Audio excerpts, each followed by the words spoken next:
Tonight, we're also learning more about the Fort Myers police situation with the man who led police to close Dunbar Avenue after barricading himself inside of a home. According to Fort Myers police, this started yesterday afternoon as officers tried to serve 45-year-old Marvin Barton a search warrant for a felony investigation.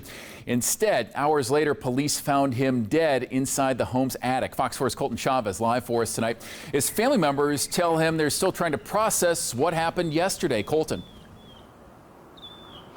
Chris, it happened right here outside of this home. Investigators, alongside family members, all pleading for Marvin Barton just to come outside. But that didn't happen. Investigators eventually saying that SWAT team members found Barton's body inside this home, up in that attic where he had barricaded himself. And his cousin, who tells me she was outside pleading for Marvin to come out, tells me today she wishes more would have been done.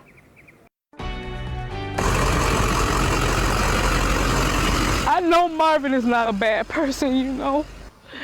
And if they would have just talked to Marvin and not in a fashion where they was gonna arrest him, but like let him know that it was gonna be okay. An unimaginable scene coming to life for Stephanie Johnson, who tells me she arrived at her cousin Marvin Barton's house after Fort Myers police had utilized tear gas to try and remove him from the home. When I came over here yesterday, I told him that I was gonna come back, you know.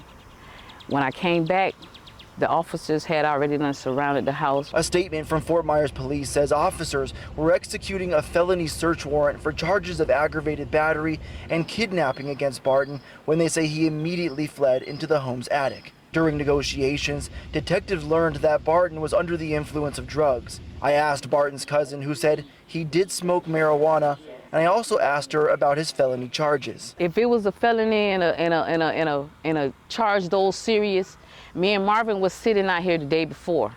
The police officer parked right there. Why didn't they not get Marvin then? Eventually, investigators say the SWAT team entered the home, where they found Barton dead in the attic. Public Information Officer Kristen Capuzzi with the Fort Myers Police Department tells me Florida Department of Law Enforcement was not required to conduct an investigation, but says FMPD requested they get involved to ensure transparency.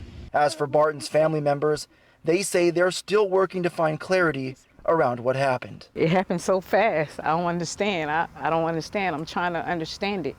I don't understand.